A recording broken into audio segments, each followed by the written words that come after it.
everyone. Welcome to the Metabolomics Society's second webinar in our Expert Speaker Series.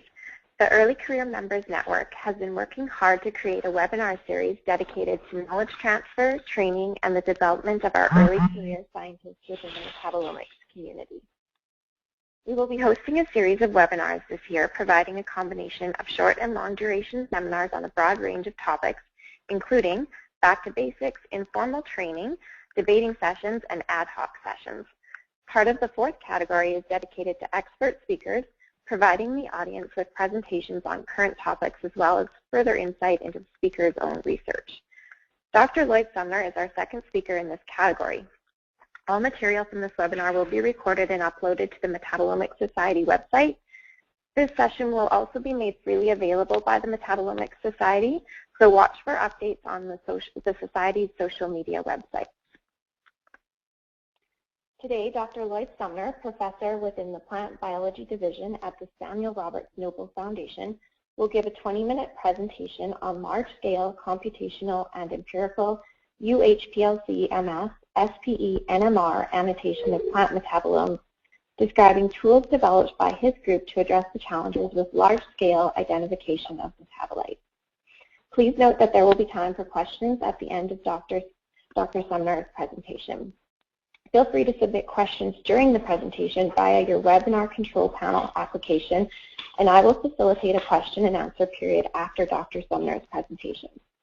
Please stay tuned after the Q&A period for some important announcements from the Metabolomics Society. And now I'll hand it over to you, Dr. Sumner. Again, thank you, Early Career Members Network, for the opportunity to come with you and share the work that we're doing here at the Noble Foundation. Many of you know that metabolomics is somewhat of a mature science, and we've actually been doing metabolomics now for approximately 15 years. And the literature is full of accounts and publications where we've used metabolomics successfully. And hence, this is my central image here. And we focus on plant metabolomics, but the approach is very similar, where you're working with mammalian or algal or microbial systems. But essentially, we're doing integrated metabolomics, where we're extracting metabolites, RNA, doing correlated gene expression, and we're integrating this data for discovery and new mechanistic insights into how plants do what they do. So again, the literature is full of publications now where this has been done successfully. But we still face many grand challenges, and one of those is plant metabolite identification. And so today I'd like to share with you how we're approaching this using both a computational and an empirical approach or an experimental approach to identify molecules in a higher throughput environment. This is still not high throughput, but it's definitely higher throughput. I'd like to acknowledge my colleagues that have done the work. Dr. Fang Chu has done the computational work that I'll talk about and generated the plant mat toolbox, which I'll illustrate. I'd like to acknowledge Dr. Jinqian Lei, who has been responsible for building many of our libraries. I'd like to acknowledge David Heumann, who's been associated with some of the robotics and automation that I'll talk about. Dr. Dennis Fine and Daniel Wirrett have been responsible for developing and integrating the LC-MS-SPE-NMR for metabolite identification, and Dr. Li Jing has also been involved in our library construction and some of our targeted approaches. So I'd like to kind of just start at a 10,000-foot level and just say, you know, we have various approaches to do metabolomics. This usually involves some type of mass spectrometry and or NMR. We can treat these as fingerprints, or we can actually dig deeper into these profiles, develop peak lists, and take that peak list, process it, align it, and then try to do the identification using spectral libraries or matching to databases. And this is a traditional approach, but again, it's been productive in the past, but we're trying to accelerate that a little bit. But to get more specific about our approach, this is our workflow here at the Noble Foundation, and really we're using an integrated triphasic extraction process. We start with a small amount of dry lyophilized material. We extract that with 80% methanol. This gives us a fraction, and we take part of that and we go directly to LC-MS without derivatization. The remaining part of the aliquot we add to that water and chloroform. This forms a biphasic solvent system, i.e. the solvents are immiscible, and so we get separation of a polar fraction, a lipophilic fraction. Sometimes we'll hydrolyze the lipophilic fraction or use it directly, and then dry that down and do GC-MS of that. So this is actually a fairly sophisticated process, and depending upon your sample size or number, it can take several days. And doing 10, 20, 30 samples is fairly routine, but when you get into the hundreds or thousands, it becomes quite laborious. And we have been working with a company called LabMan Automation to build an automated robot system. And David Heumann has been leading this effort here at Noble to do this, but essentially the robot will do automated grinding. We add some scalpels in there, vortex it, and it powders it. We then do an automated distribution and weighing, and essentially we put these shaker tops on top of our sample vials. We take it over to a robot and a vibrator that vibrates out small amounts, and then it will weigh that out to plus or minus 0.5 milligrams. We then begin to add our solvents, and we have a bank of syringes, exactly 6 actually, and once the solvents are in there, we use ultrasonic sonication and agitation to enhance that extraction process. And so we go through this, and we then take our sample, we spin it down to get rid of the cell debris and or to get a nice clean partitioning of the different phases. Once it's gone through the spin process, the centrifugation process, we then take out aliquots of that, and that can either go to LC-MS or it can go to GC-MS. And so we aspirate a small amount of that, we take it over to an autosampler vial, and then that can then go to a dryer or go directly into the LC-MS type of instrument. And this is just a nitrogen dryer, and it will dry that down, and then that sample is now ready for MS-TFA derivatization and GC-MS analysis. So again, this is a cooperative project that we're doing with LabMan Automation in the UK. These robots should be available in the future, and I would encourage you to contact them if you're interested. So as a result of this process, we get multiple data sets, and we get a polar data set, and we get a lipophilic data set. And if you count the number of peaks in here, there's easily 200 to 300 components in those. If you do deconvolution, it gets more complex. In addition to that, we are developing high-resolution LC-MS methods as well, i.e. ultra-high pressure liquid chromatography methods. And our goal here is really to increase the resolution and plate number to get increased peak capacity or greater coverage of the metabolome. And then we're coupling this with a high-res Bruker QTOF that's out of the box, was doing 45,000 resolution. And at the end of the day, we're trying to get the greatest coverage we can using this type of approach. But we still face the challenge of, once we have these data, to do the identification process. And the community has met and discussed this many times, and the annotation is believed to be the single most important component in processing or challenge that we face still as metabolomicists. And really the reason for that is that the metabolite identification is critical for biological context. Without the ID, all you have is a peak and a mass. But once you put a name to it, we can begin to associate that with biological processes, pathways, and such. And so really, again, peak identification is limiting the scientific promise of metabolomics. So currently our coverage is maybe 10 to 20%, and with the consortium that we've been involved with as part of the National Science Foundation, and a group of 8 labs or so, we've been able to get 2,000 to 3,000 metabolites in a series of experiments. And this, if you think relative to what might be there, i.e. 10 to 15,000 per plant species, we're at about a 10 to 20% coverage.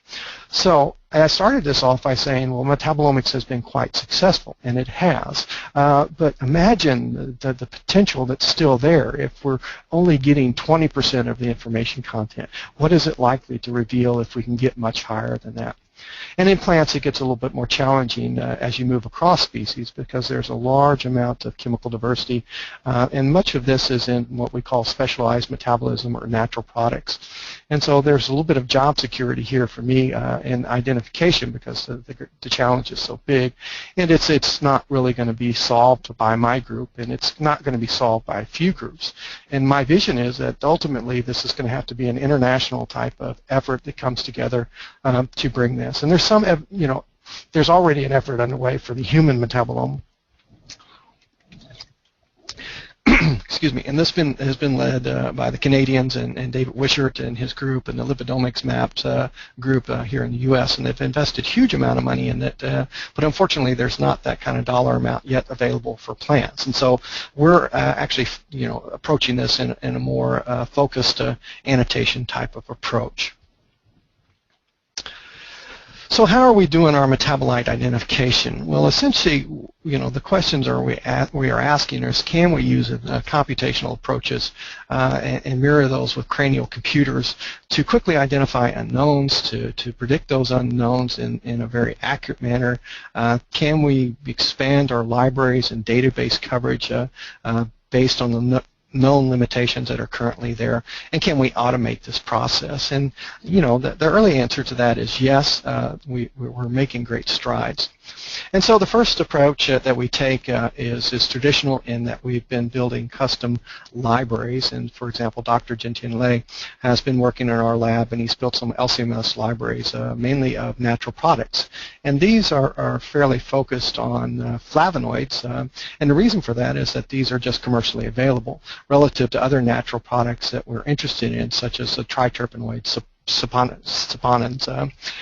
So again, he's built one example is he's built a triple quad library that has almost 300 compounds and approximately 2,000 spectra, because we acquire those spectra at various energies to enhance the probability of matching to those spectra across instruments and or across different experimental protocols.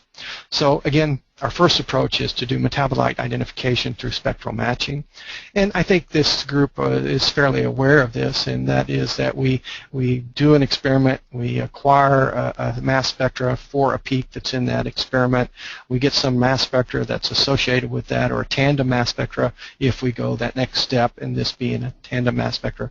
We can then search that against the library and then get a score that's representative of the quality of that match, and that quality of that match gives us our confidence level. And so the traditional standard is that we use 2 orthogonal data points relative to an authentic standard for confident identification. And typically that includes a mass spectral match as well as some type of retention time, at least in LC-MS. But again, authentic standards are not always available. So how do we approach this? Well, plants well, let me back up here. For those things that we can't match to the spectral libraries, which are many, these still remain unknown, because we just cannot populate these libraries with all of the compounds. Many of them are just not commercially available, and there's a cost prohibition there as well. And we can also begin to search these against databases, but many of the things that we're looking for in plants have never been described in literature before. Those structures are not known, and so they're just not in the databases. And so it's erroneous to expect that if you take an accurate mass to a database to search it, that you're going to get a right answer all of the time. That's, again, because they're just simply not there. So how are we approaching this? How are we solving this? And essentially, Dr. Chu has developed a platform called PlantMat, which is a plant metabolite annotation technology that involves many different tools, and I'd like to share that with you first today. So again, our standard approach is, one of our standard approaches is that we use LC-MS, and this gives us quite a bit of information. When coupled to high-resolution instruments, it gives us an exact mass, it gives us a retention time, and when we do tandem mass spectrometry, it gives us fragmentation information. So the first thing is to do is we can search that accurate mass against a database. But as I just said, it's erroneous to expect that so many of these compounds are there in those databases. And so we're developing combinatorial type of prediction tools that is informed by our knowledge and understanding of phytochemistry and the combination of the different elements that might come to play to make different molecules. And that is showing to be very successful, especially for novel metabolite things. Once we have that prediction or matches to several combinatorial predicted type molecules, we then go through a series of additional matching and correction and gaining of evidence of additional confirmation of structure. And the next is retention time. And Dr. Chu has been building some retention prediction tools, and then we use that to look at the empirical value and again score that. And we also look at the tandem mass spectrometry as evidence of structure. And ultimately, we're basing this prediction of structure on multiple orthogonal data. And so far, it's working pretty good. But at the end of the day, the prediction is still just that. It's a prediction because we don't have an authentic standard to validate this. If we can go by it, we will do that and then confirm the identification via the authentic standard. But the other approach is the gold standard for chemistry is that you do NMR analyses of these samples, and that's what we're doing to validate the IDs. And when you have a good predictive platform, the NMR spectral interpretation is much more efficient and easy. So back to the idea of combinatorial type of prediction. So plants are chemical factories, and they make lots of different things. And many of these have not been described in the literature exactly, but we know that there are many different classes of molecules. These are actually triterpene saponins, but there's flavonoids, isoflavonoids, alkaloids, and we as phytochemists know that plants, do oxidative reactions of these, and we know that there are various structures that correspond with these. Even if they've not been defined in the literature, we can predict those. We also know that plants take and add other molecules to these. For example, they'll add sugar groups to these and or add other acyl groups, and they build these different molecules, combinations of those. So again, although they've not been defined in the literature, we can actually predict this using informed phytochemistry. And so then we get to face the issue of, well, how do these things actually come together, and what is the stereochemistry? But the idea is we just predict all these different combinations, and we put them in our database. And then we start relying on additional orthogonal data and or NMR to do the final identification. So we're building a predicted chemical space for plants, and then searching against that, as well as other databases such as PubChem or PubMed. So once we have predicted that, we then turn to say, well, what other information do we have? Can we use orthogonal information? Can we use retention time? Can we use tandem mass spectrometry? And can we use NMR? And the idea is that the amount of orthogonal information increases, so does our confidence level in that identification. And, we are sure, we want to make sure that our confidence is there. But as we increase the amount of additional information, the difficulty also increases and the time requirements do increase. So back to our algorithm and our PlantMat toolbox that Dr. Chu has been preparing. And essentially, we have an exact mass that we measure from our experimental. Then we begin to try to match that to experimentally predicted or computationally predicted structures based on phytochemistry. And it goes in and it looks at the mass of the aglycones and different combinations of sugar. And what it tells us is that there's 4 different compounds here that match within a small 5 ppm or less window of our experimental. So that's our first hint of what the structure of this might be. It can be one of these triterpenoids. But again, which one's correct? That the mass error on them is all fairly similar. Well, the way we then go to that is we go to the retention prediction. And essentially, we've generated a large number of libraries, as I mentioned earlier. In those libraries, we've already collected a significant amount of retention information. Well, that retention information from the standard materials we have can actually be used as a training set and can be used to build an artificial neural network model for predicting retention. And that's what we're doing, and our Dr. Chu is doing. He's done that. And then when we turn to our experimental value, we have an exact mass, a measured mass, then we have predicted structures. Well, we can use our model to then predict retention for these different compounds that have been tentatively identified. And when we do that, we see that this top one has the best match, if you will, in retention to the experimental value. And so that's another a score that helps us elevate our confidence in this molecule being a soy sapogenol B. So again, there's still, there's still room for some uncertainty. So what else can we do? Well, we can actually begin to look at the tandem data. And we know that once we have a predicted structure, we know that many of these natural products, they fragment, and they typically fragment along these glycosidic bonds, and they typically lose water and lose CO2. So we can then begin to look at the experimental data and then match it to predicted fragments that we might see in these different tools. And that's what we do, and we match those and we begin to affirm or negate or increase the score of confidence in one metabolite identification over the other. And then we face the idea of isomers and which of these isomers is the right one. We again can use the prediction of these fragmentation patterns and matching of those to the spectral data to help us identify the correct isomer. So there's a lot of data and information that's going into this, and ultimately this gives us a prediction. But again, it's prediction. If we can go by the compound, we will, and we will confirm it through co-analysis with an authentic standard. But often, again, in plants, these are just not available. And so in those cases, we turn to NMR. And this is where we turn to from the computational approach to the empirical approach. And what we're actually doing is coupling ultra-high pressure liquid chromatography to mass spectrometry to solid phase extraction and then to NMR. And this is the work of Dr. Dennis Fine and Dr. Daniel Werrett. This is a very complicated ensemble of equipment, but they've been very successful in getting that to work, and we also have a collaboration with Bruker in this area as well. But the idea is we start with a plant extract. That plant extract is analyzed by LC-MS, and then we get profiles of those, and we get peaks. Well, through comparative profiling or comparative analysis or statistics, we then identify peaks that are of interest, things that are changing, that are present, absent, things of that nature.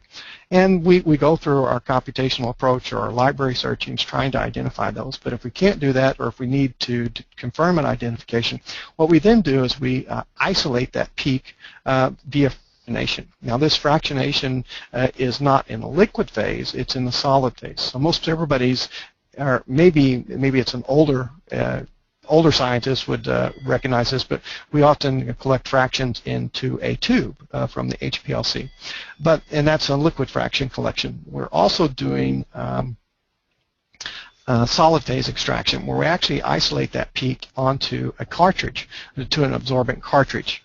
And essentially we direct the eluent over this cartridge at a specific time in the separation, and we use that to purify and concentrate. Now, there's a significant differences in the sensitivity of NMR and mass spectrometry, so we actually have to do this trapping multiple times, 10 times, 15 times, 20 times, to get enough material to get a good NMR spectra. And typically that's 1 to 5 micrograms to get a good NMR spectra. Once we have that material trapped on that solid phase extraction cartridge, we dry it with nitrogen to get rid of the protonated solvents. We elute it with the deuterated solvent into an NMR tube, and then that NMR tube goes over to the NMR or for 1D and 2D spectral acquisition. And then from that spectra, we can then begin to confirm our predicted identifications, or actually do de novo metabolite identification. And so that's the conceptual approach to this approach, and this is actually the experiment or the equipment that we've assembled. This is our Waters Acuity UHPLC. It's an I-class. It's an 18,000 PSI pump. 5% or so of that eluent goes into the mass spectrometer where we generate the profiles, and we can actually trigger off the MAG signals to collect samples for the SPE or solid phase extraction. So 5% goes into the mass spec. The other 5% comes over here to the SPE unit or solid phase extraction unit. And this actually has a couple of trays or 96 individual solid phase extraction cartridges. So we can conceptually trap approximately 200 peaks using this system. We seldom work at that magnitude. 10, 20, 30 is probably where we work at. Once we have those trapped, they're eluted using this Gilson robot. In that Gilson robot is a stack of NMR tubes. We actually have a 1.7 micro cryoprobe on our NMR, and this is just what those look like. We then take those from the robot over to the NMR. And this is our auto sampler up top, and there's a place to place these racks of NMR tubes in there, and then we do the NMR analysis. So again, summary of the workflow. This is actually some real data now, and what you're looking at is approximately 15 replicate injections, and you're looking at one small region of the chromatogram. And what you're looking at is the overlay of those chromatograms, which shows very good chromatographic reproducibility. And also on these are start and stop events for the SPE trapping, and this is triggered by this mass signal that's in the bar here. And so in this illustration, we're collecting 4 different peaks, and you can actually see that we can collect peaks in very complicated regions of the mass spectra or profile as well. So once we have those peaks we trapped, we then elute them, and then we start the NMR. And again, we use our computational tools to predict structures. This is the LC-MS data that lies behind this individual compound. It gives us an accurate mass. We can then predict from that a formula. From our tandem data, we can then begin to predict structures. And this is predicted as a Bayesian and hexose or trihexose. And we don't really know whether that's glucose or galactose at this point because they have the same mass. And so we then turn to the NMR for this, and compare to this prediction and or for structural elucidation, and we see many of the peaks that are associated with oleonates, saponins. We see the anomeric sugars that are associated with the different hexoses, and we began to build a molecule or a structure confirmation from this. So it's important to note that we can also do 2D NMR, so we can do proton and or carbon proton type of structures, different 2D approaches, and from that we can get a little bit better resolution. We can begin to use specific signals to build our aglycone, and in this case I believe it was a Bayesian and conjugate, and then from the anomeric sugar signals we can actually put these on the molecule and begin to put together a 3-dimensional and isomeric correct form of the molecule.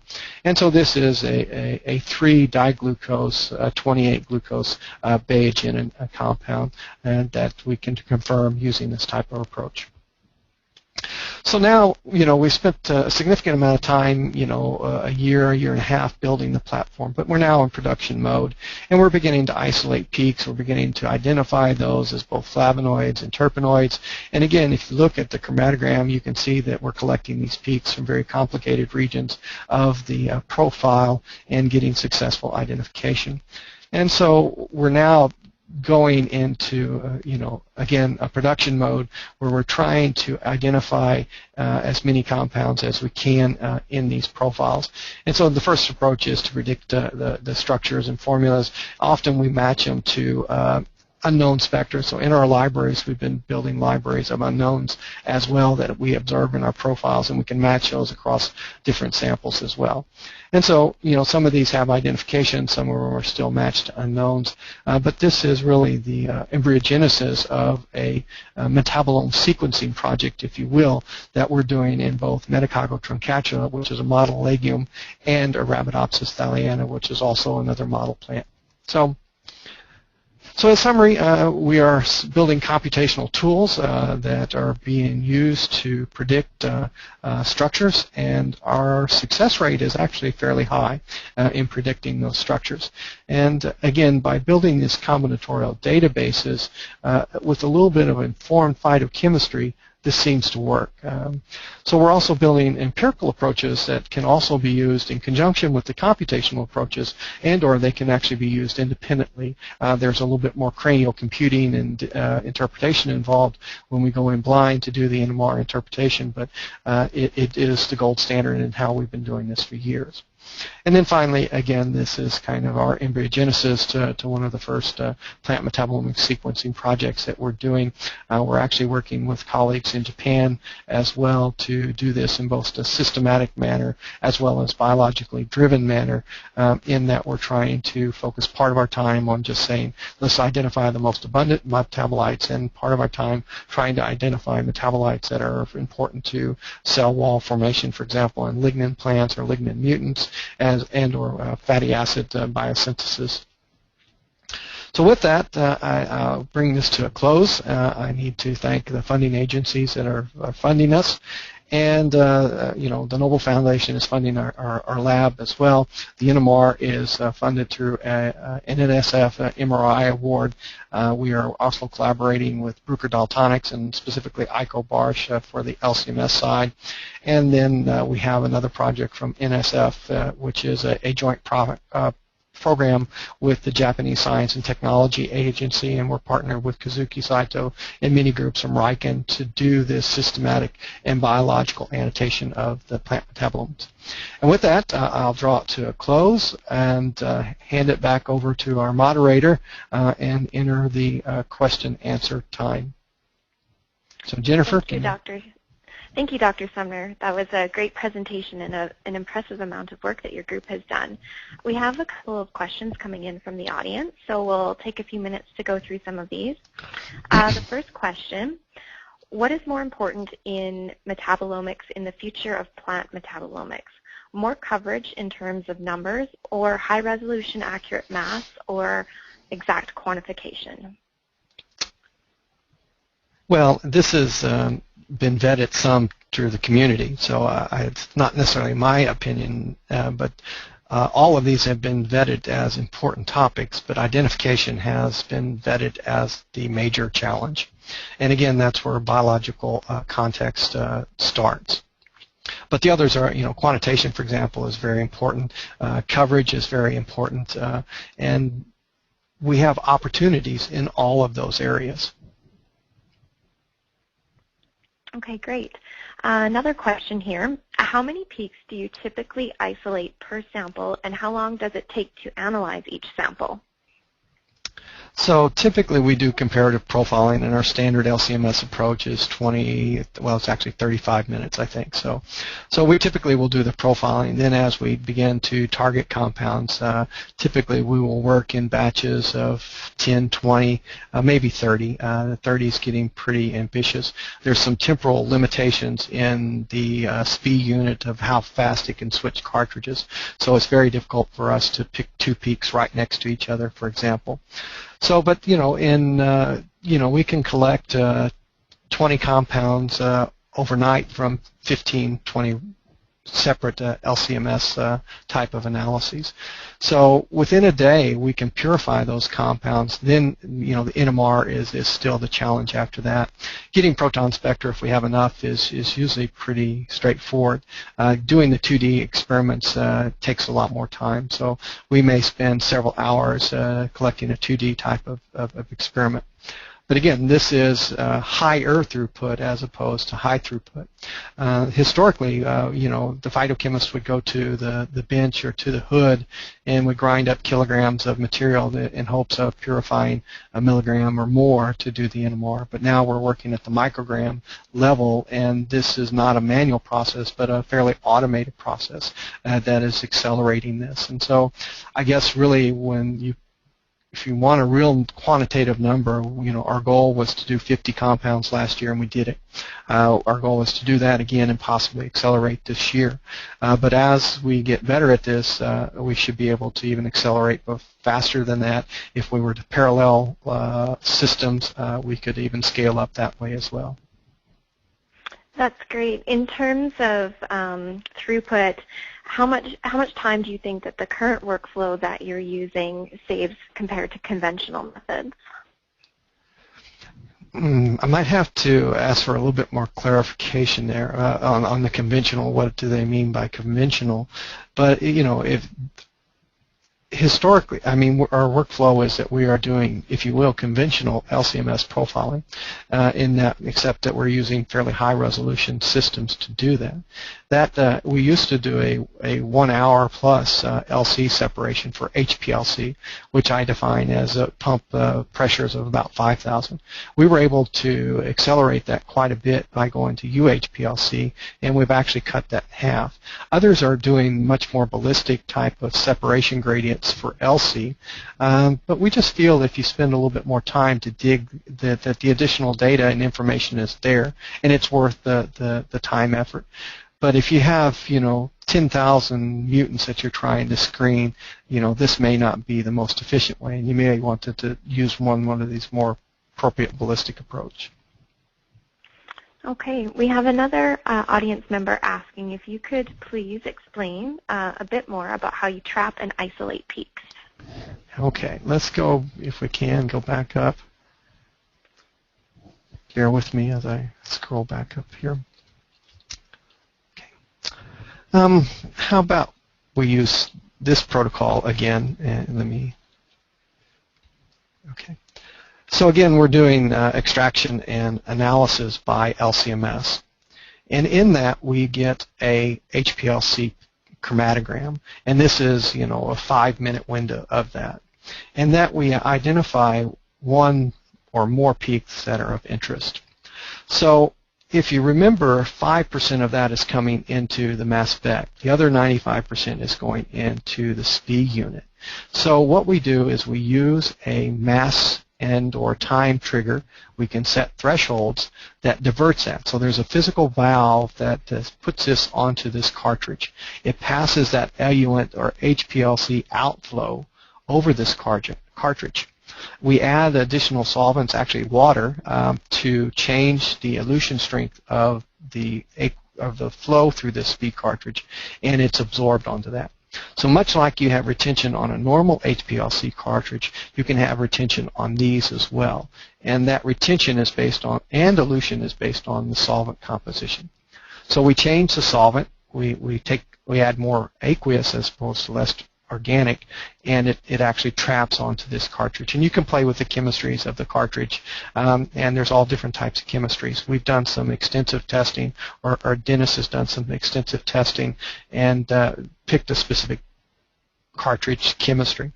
But once we have it on there, we actually trap that from, say, 15 or 20 sequential HPLC analysis. And again, we use that same time and mass window so that we know that we're getting the same component trapped on here over and over again. And that builds the amount of material, and it allows us to get 1 to 5 micrograms in doing so. And once we have that material, we then get rid of the protonated solvents because they will generate signals in the NMR. So then we elute with a deuterated solvent, this is typically methanol or deuterated methanol. Then we take that tube either as individuals or in a rack over to our NMR and do the NMR analysis. And we get 1D spectra and or 2D spectra, which we then can use to confirm predicted structures or to actually elucidate the accurate structure.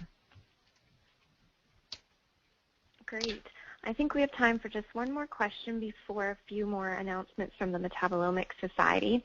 So we have an audience member who would like to know if plant mass plant mat is available for are publicly available, and how are molecules input? For example, if a new molecule is discovered and a curator puts it into the database, can it be added automatically, or how is it added to the database? Okay, so is it publicly available yet? No, we've not published a paper on it, but it will be. The user can add to the database. So I keep saying that we're doing this combinatorial type of prediction based on our phytochemistry knowledge. And so if you are looking for other things, alkaloids, you can add these to that as well and do this type of informed chemistry. I mean, you can also populate this with structures from PubChem. So one of the challenges is getting that database populated with the chemical space, or something that covers the diversity in chemical space out there. But we know that this is, or we've already shown that this is a much better way to do it. And there are others that are doing predictive type of library and spectra for lipids, for example. I think Oliver and Fien and his group have done some prediction for lipids. Tobias Ken out there at Davis. Thomas Hankemeyer, I think, has also done some library constructions with other lipids that could inform us on how to add these components to the database. So I'm rambling on, but the take-home message is that it will be publicly available, and the user has the option of inputting custom information into their database. Okay, well, thank you again for the very excellent presentation. It's very interesting. And thank you to all of our audience for your questions. Before we conclude our session today, I would like to remind everyone that the 11th International Conference of the Metabolomics Society will be held in San Francisco this year from June 29th to July 2nd. Poster and oral abstracts are due by March 15th, and the theme areas, as shown on the screen, will be of interest to a wide range of researchers and early career scientists, so we hope that everyone has a chance to submit an abstract. We have been provided with a preliminary conference program from the local organizer, Dr. Oliver Fien. The Early Career Members Network will also be organizing 4 workshops, which are highlighted in red, and specifically dedicated to early career scientists. We will also be holding a welcome reception the day before the conference officially starts.